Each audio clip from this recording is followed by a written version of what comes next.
So before tayo mag-proceed sa next destination natin, we were given the chance to visit also the public viewing area.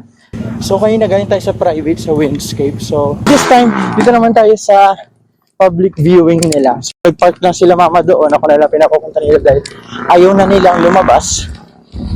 Tayo na lang ang pupunta doon to discover the beauty of Pililla Rizal. Maraming tao dito, yan o.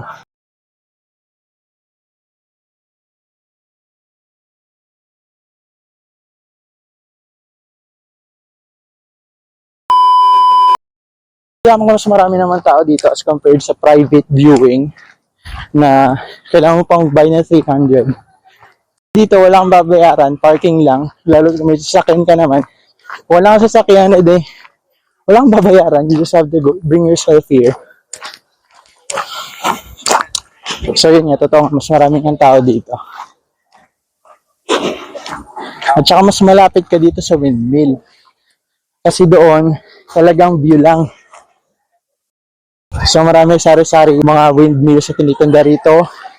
Iba't ibang materials, kanina may kahoy, may plastic, para din parang foil.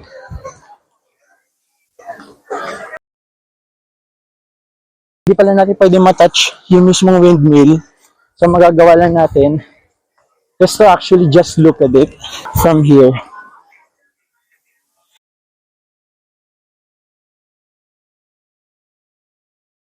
Mas maraming ang tao dito kaysa sa private viewing area.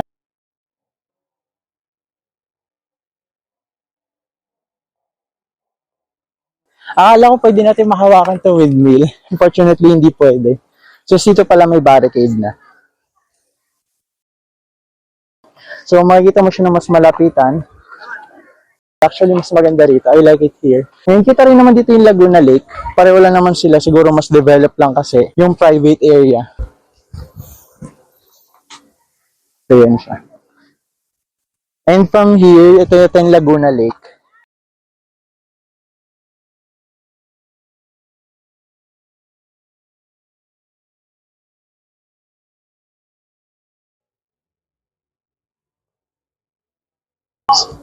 Sorry.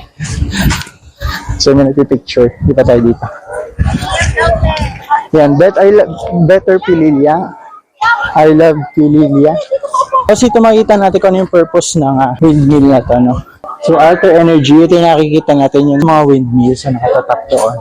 So, medyo technical yung terms. Hindi ko masyado mag-gets. But makikita natin dito no, yung basic information about Pililla Rizal and itong mga windmills na to.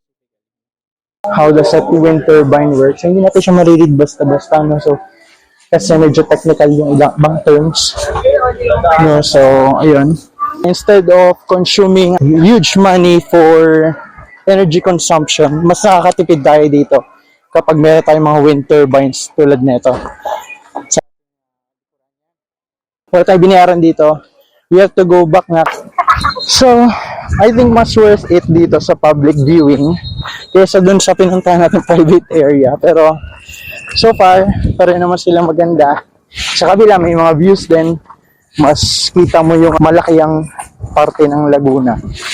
So, dito, makikita mo naman, mas malapit ka sa windmill, wind turbines, and then, mas malapit ka rin sa lake.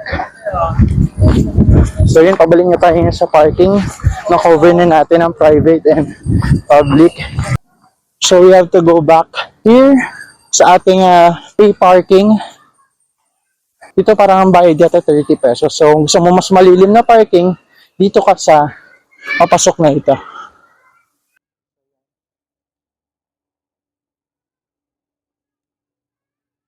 We're heading now to Reina Rica, no, for next destination. And then kung may time pa mamaya, punta tayo ng Cielo Alto. So, hindi pa namin alam kung saan yun, pero based sa estimate ng Waze, meron pa tayo 55 minutes. So, roughly 1 hour before makapunta dun sa third destination for the day. So, malalaman natin mamaya kung tutuloy pa tayo doon or doon na lang tayo sa Reina Rica. So, bye guys!